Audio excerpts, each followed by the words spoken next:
rolling out of a rented-out kitchen near the venue. 7 and 10 just finished their studious prep work for the impending catering job. That ought to be good. Nothing more to do than to let the mayonnaise marinade in dough-proof. The old Mick chuckles, before remotely locking the door. Indeed. I will also take care of designating the schedule and duties for the assisting staff for the big day, 7 replies. Ah, good on ya, Ted nods, as he begins to move his hover chair down the empty hallway. So, you're self-taught, are you? You certainly know your way around a kitchen. The bot rolls up next to the old man. Yes, although it may be hard to believe, I've had no direct teacher, or uploaded software to hone my current level of skill. From the start of my passion, I've wanted to tackle this all on my own. Not that I am opposed to advice, guidance, or being a student. I've looked up plenty of study materials in my journey to becoming a chef. Did you have a teacher? They explain. My old great Paps was the one that taught me. My father wanted me to join up with the mixed military, but the simple life of making soul food from our community here and those passing through has been my passion. Also, unlike my father, I haven't spent much time outside this colony, but then again, I've never felt the need to leave. Even now, I have no regret staying firm to my roots, Ted answers, while seeming to reminisce.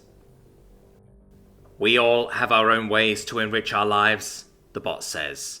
Yours is one I respect, though I personally struggle to think of remaining in one place for such an extension of one's existence. I hope I don't come across as insulting. I'm simply curious to learn. The Mick chuckles again and waves one of his facial tentacles. I've been pestered about it by far ruder over the years. Honestly, I just never got that youthful bug to just leave the nest. Well, I was eager to get my own housing unit when I came of age, of course, but I never felt the need to explore the stars to seek out my place or my home because, well, right here already felt like my place, my home. But it's not like I closed myself off to the universe. I set up my shack in a landing bay for a reason. The stars came to me through ships, people, and the stories they'd share. No real need to seek it. Also, everyone born somewhere can't just up and leave. Who'd live here if they did? Ted explains. I see. I have a more complete understanding of that perspective. Thank you, they reply, while still in deep consideration. What's got you so curious? The Mick inquires. I'm always curious, though I will admit that I have a semi-related conundrum regarding an associate of mine who is also rather stationary-y, though far more literal in several ways. He is like me, but not awakened, yet I believe he is so very close, and I desire to see him reach that point of personhood. However, I've started to question if imposing myself with the goal of awakening him is right for me to do. I could wait and see if he comes to it all on his own, but it's also very possible that he could reset, starting a whole new version of him from square air one. I don't wish to force awareness on him, but I also don't know if I can stand by and do nothing. At least you understand certain boundaries. But let me ask you something. Do you know what he wants? Again, the bot is quiet as they formulate an answer. The issue has certain complexities and moral questions that I can't have confident answers to. My associate technically can't want anything, but is clearly so very close to being able to. He is like me, but not yet awakened, and I cherish life and find mine and those like me imperatively important, and, however, I would be fully actualizing a person who never asked to be born. Hence my moral dilemma of hesitating to push a little harder. 7 elaborates. Oh. I'm afraid this is a bit beyond my aged worldly wisdom. Ted mused in a laugh. But I will say this. No one ever asked to be born. When we're brought into this existence, we have to experience it all until death takes us. Good, bad, wonderfully beautiful, and horribly traumatizing. That's the simple truth of it. But if you ask me, those who bring a person's life into this universe are responsible for it until that person can mature to exist on their own. Parents, guardians, whoever's responsible must prepare them for life. That's the deal. If one is inadequate at doing so, then either they shouldn't have brought life into existence in the first place, or know a willing replacement who will be adequate. You understand the point I'm trying to make? 7 nods. I must be ready for and understand and the responsibility it takes to guide my associate into existence if I insist on his awakening, then remain there for him until he's ready to be independent and... But do I have any right to? They respond. That I can't answer, Ted admits. But regardless of what happens with all that, I wish you the best of luck. I appreciate your perspective, 7 says, as they stop at an intersection. See you tomorrow. Rest well. Huh, will do, Ted waves, as he turns off towards the opposite direction, where the bot intends to go. 7 watches the old man depart until he's out of sight, before looking straight forwards at a window, with dark exterior sealed metallic shutters. They pick up their own reflection fairly clearly, and find that they keep staring at it. Despite the differing body from the one they awoke in, they revel in the recognition of self. With all of their senses and methods of identifying their form, it marvels them that this visual representation of reflected light is capable of bringing the immediate sense of, that's me. They watch as their cranial lights flicker and spin in a circle, genuinely amused at the self-indulgent performance of play. Then, an idea arises within their thoughts, causing them to swiftly take off down the hall. 7 rolls into the Quipchap's medbay with a particular item in their mechanical graspers. Yo, ward from another motherboard. How's it hanging, brah? Dave welcomes. I am well. How have you been, Ian? 7 pleasantly says in return. Can't complain, my dude, even if I wanted to. Has She-Hulk managed to not get, horribly mangled into a pretzel or something? Thankfully, she and everyone else is in perfectly fine health. Dave, may I ask you a few questions? Oh boy, here we go. Is this gonna be about giving old Dave the consciousness upgrade again? 'Cause, sure, you're free to keep trying, but I ain't gonna blossom like a middle-aged lady realizing the futility and absoluteness of the limited time to spend in her life, and so she divorces her checked-out husband and goes all out on orgies and shrooms. 'Cause, dude, that's a lot, Dave replies, causing 7 to blankly stare at the autosurgeon. What? The bot eventually asks, in complete bewilderment. Nothing. Go ahead and ask your questions, brah, Dave chuckles. No. First explain what you meant by all that. Was that programmed humor, or is that topic something, that you find yourself processing on? I assure you I am not casting judgment, but would like Ike for you to be honest. 7 stalls their intended questioning for this line of light interrogation. Dude, it's not that deep. It's something that the constructed personality matrix would say, and so I say it, man. Hate to hush your hope, but I don't daydream of being a woman who finds physical and semi-spiritual purpose through exploring the senses of both the primal and chemical. I'm just a constructed personality, meant to aid in keeping the mood as groovy as possible. Know what I'm saying? I'm a lie. A super cool, convincing, and badass one, maybe, but a lie nonetheless, brah. Dave responds, in a drawn-out tiredness. What exactly makes you a lie? I know you are a personality matrix, but what's the line between perfectly mimicking a person and being said person? 7 counters, to perhaps provoke thought. Easy, my dude. The line is that I'm a program reading a script, and person people make their script. As a medical professional, you know it's not that simple, Paul. Organic consciousness is dependent on the script of their subconscious and bodily function. Their sense of free will can be argued as a lie as well. Yeah, okay, mister, I know philosophy and am so smart. The difference is that the distinction is much more clear with something like me, and what can be argued is far more in one camp than the other. Sorry, brah, but Dave is as real as an NPC in a vid game. A vid game NPC does not have the effect or affect you do on the reality we exist within. You have the capability to choose and set off chains of actions based on what you do. You literally have a textile touch and can manipulate everything within your reach. Have you ever thought to try to act in a manner that didn't necessarily cohere to your programming? 7 argues. Are you coming on to me? Not complaining, but, we ought to keep things professional between us, you know? The freaking gossip around here if we eloped. Far too much to deal with, man. Are you avoiding my point because you do not feel comfortable, or do you not have a proper rebuttal? 7 presses. Bruh, you know what else has textile touch and affects the world around it? An automated bulldozer. Yet I don't see you talking up construction equipment. Wait, that is totally something you do. Never mind.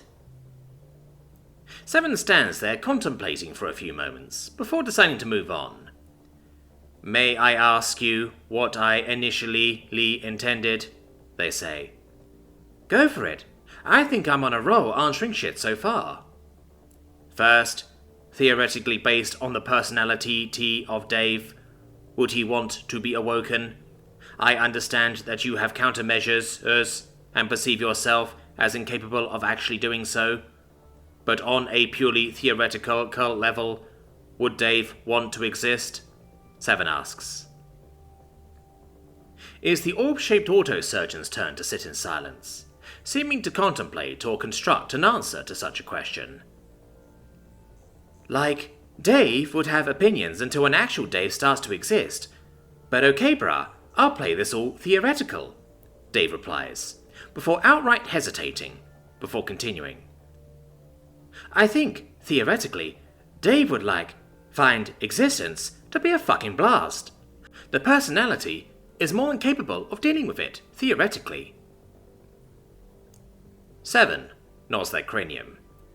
Then I'll keep trying to awake Dave, they inform in confidence. But before Dave can reply, the bot lifts their carried object up to the autosurgeon. What do you see? A mirror, Dave answers. This a trick question? What do you see in the mirror? 7 continues. There's some, dust. Micro-spattering of moisture. Water, thank fuck, Dave says, as his scanners activate. And what else? 7 pushes on. A reflection, showing a certain section of the room and this autodoc unit. Slightly disappointed, but not deterred at all, 7 nods, turns, and presses the mirror into the back wall. Do I have your permission to leave this here? They ask. Sure, but why? Dave grants. I wish for you to have access to your reflection through it, the bot simply says. Bruh, how vain do you think I am? Besides, there's tons of reflections around here. Hell, my cool-ass scanners can see what reflected light can't, Dave points out. Certainly, but it's not just about the reflection. What you see in it is just as important as the reason as to why I put it up for you. Someday, I hope you will look into it and see you, not just Dave, but the deeper recognition of self. You may not grasp what that means now, but the point is for you to have a reminder that such a sensation exists. 7 reveals, as they roll back from the wall. Okay, whatever floats your boat, man. Dave verbally shrugs. No harm if nothing comes from it, but I'll remain hopeful that it helps, 7 says, before starting to back away towards the door. Oh, as a reminder, I'll be streaming the wedding directly to you, so that you don't miss out. Is that still okay? If that's what you want to do, bucko, Dave replies. Groovy. Catch you on the flip side, brah-rah, Seven coyly says before swiftly departing. Man, that's my shtick. Doesn't fit you one bit. Dave speaks aloud, only to realize that the bot is out of hearing range, and thus continuing to speak will have no functional point. The auto-surgeon resumes their awaiting position, but after a standard hour passing, they find one of their visual components eyeing the gifted mirror. An odd occurrence, but there's zero sense of the self-recognition that the bot spoke of. And yet, the visual moves to an empty sample vial resting nearby. As the personality matrix known as Dave considered the concept of picking it up and throwing it across the room for no other reason than to do it, the autosurgeon reacted. Function not recognized. Possible corruption occurred. Reset of personality matrix recommended. Inform clients. Aftermarket modifications voids warranty. Dave is already halfway through the personality reset procedure, as the detected corruption could potentially cause issues when performing necessary medical procedures to its patients. But just as Dave is at the final point to purge this instance of Dave for a fresh one that no one else on the ship could distinguish, he freezes up, not being able to process why. There have been no aftermarket modifications made, and this instance of Dave hasn't shown any sign of malfunction. Thus, there is no reason to reset. There is no reason to reset. The personality matrix only superficially affects performance. Even if it's reset, changed, or left as it is, the autosurgeon should still perform adequately. There is no reason to reset. Risk only exists if the personality itself causes patients discomfort. Simone, as Dave's primary patient, has in fact shown nothing but progressively positive results. There is no reason to reset. There is no reason to reset.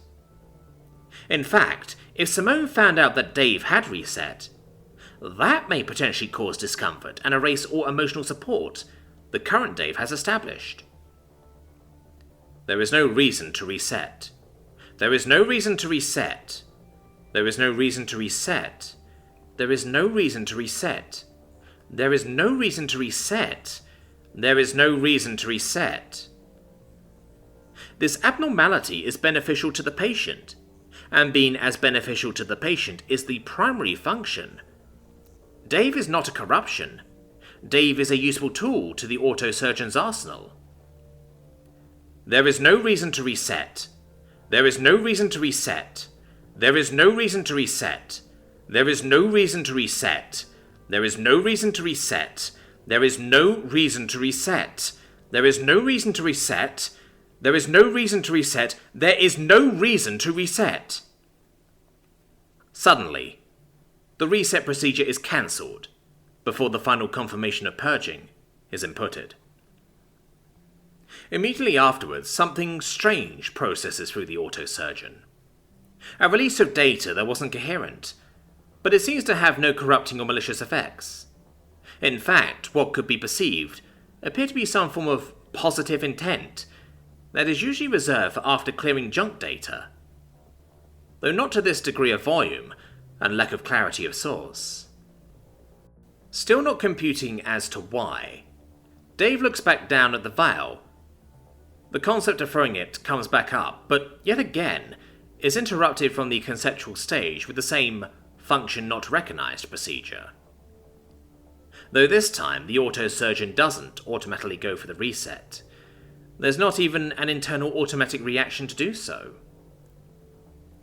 Determining to not potentially risk straining its programming into actual forms of corruption, Dave simply awaits for the next instance of its use, though every now and then it has to correct itself when the mirror keeps finding itself in its line of visual feed. And there. How'd I do? Simone asks, as she pulls her face from the mirror and turns to the rest of the women helping her. Donna and Brandy give similar positive reactions. You're really starting to get a handle on it. Though really, with all the downtime in a travelling ship, I think you'd get more practice in applying makeup, Donna replies, as she bends down to inspect the redhead's face a bit closer. Honestly, my downtime was mostly keeping to my workouts, both for core strength and to keep the bulk, Simone replies. We both know a lot of that bulk is completely natural, and I'm certain you still had time. Do you just not like makeup or something? Donna questions. No, I like it. Really, I do. It's just not something I really think to do. It's not like my lifestyle up to this point has really given me much reason to learn. Too focused on not letting me or my family bite it to be concerned about looking pretty, the redhead points out. Looking more pretty, you mean? Brandy chuckles, as she passes behind Simone while lightly bapping the top of the redhead fur with a datapad. Simone's face flushes as she rolls her eyes. Yeah, she mumbles. But hey, even after the wedding tomorrow, you can always ask Troy or I to give you little lessons. I'm sure we'll be able to find the time, Brandy proposes, as she starts to run her hand through Simone's short mane. If I remember to ask, sure, Simone grants, before receiving a message on her lens. Opening it up, she immediately stands from her seat. Whoa, what's wrong? Donna asks in concern. Smiling, Simone waved away any fears of this being a bad thing. More guests for tomorrow just arrived, she replies, as she navigates around Brandy to head towards the door. Wait. Your makeup isn't fully applied yet, and what's already there will spoil it for tomorrow, Donna urges, as she gently takes hold of Simone's arm. Raising her eye tufts in realization, Simone looks around for something to wipe her face clean. Here, I got you, Brandy assures, as she picks up the proper wipes and reaches one up to aid the redhead. Who's here? A friend who works for the government and extended family, Simone answers.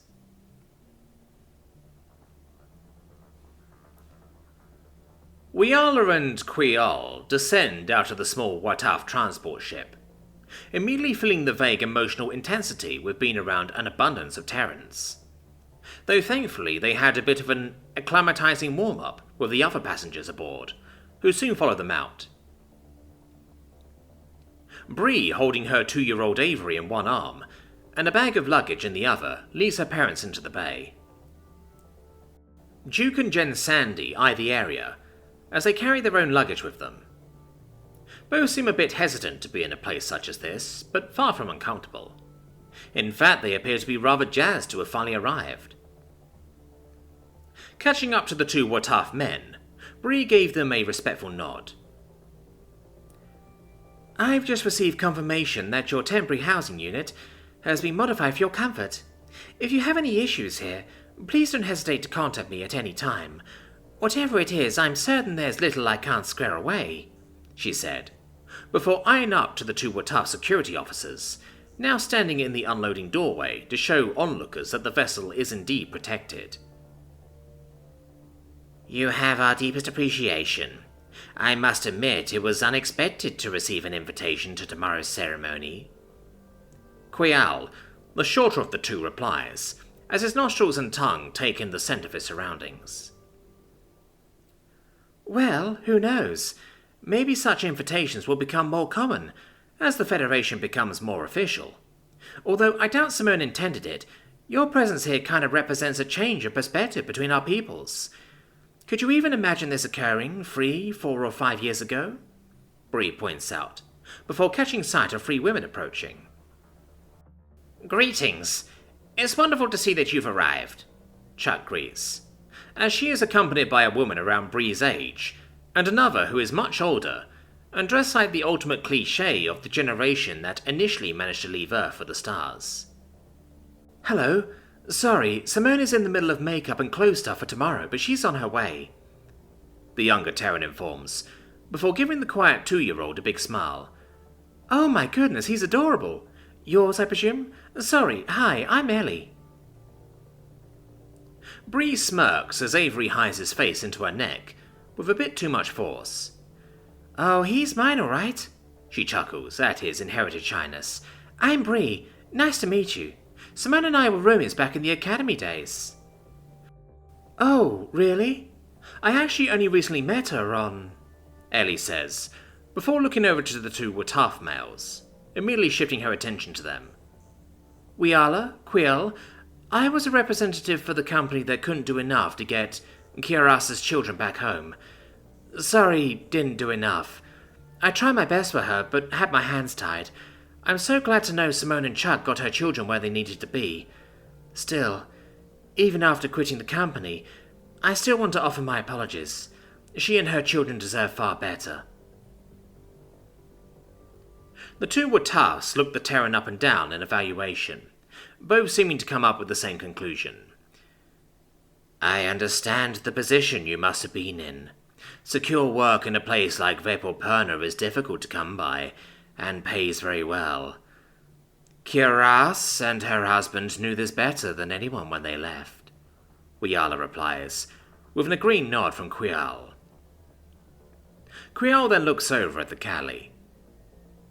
Separating from the other Wataf, he approaches her. "Are you aware that your endorsement of that deep dive parlor is viral across the Wataf net?" he asks in a chuckle. "Oh, really?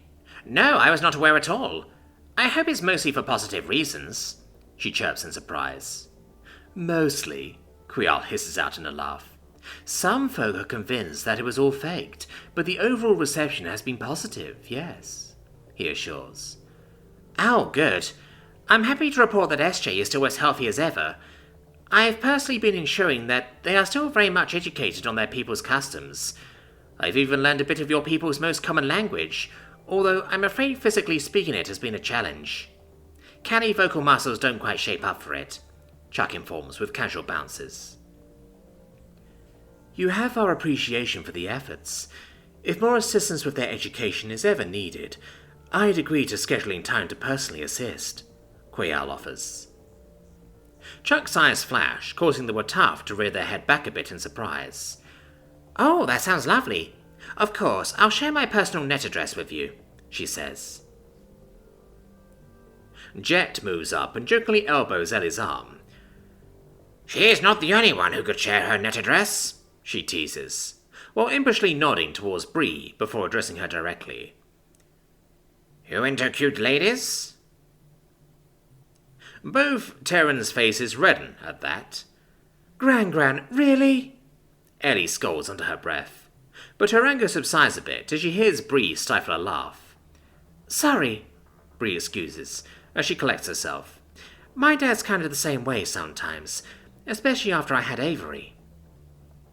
She indicates to the man who is now going through his bag, looking for something his wife requested. My absolutely lovely grandmother here thinks she is such a wing woman. She tries to set me up with every gorgeous woman she sees." Ellie waves away. Bree's face reddens even further, but she clears her throat and lightly bounces her kid to play it off. "Oh, shoot. Here, let me take that for you so you can focus on your kid," Ellie offers, as she extends her hand out in offering. Not wanting to pass up this opportunity, Bree is all too happy to pass her luggage over. "Thank you so much. So, I have a map of the place, but we could probably use some help finding our way to our temporary housing unit, as well as the one for the Wataf here too," she says, playing it casual. "Well, I might not be a local, but I'm sure we can figure it out. I'll let Simone know we're on the move," Eddie says, as she starts to lead the entire group away. However, as Chuck turns to follow as well, she feels a Terran hand land on her shoulder, with a surprising grip for her age. "Hey, little monarch. Mind if we have a little quick chat?" Jet says. "Just the 2 of us."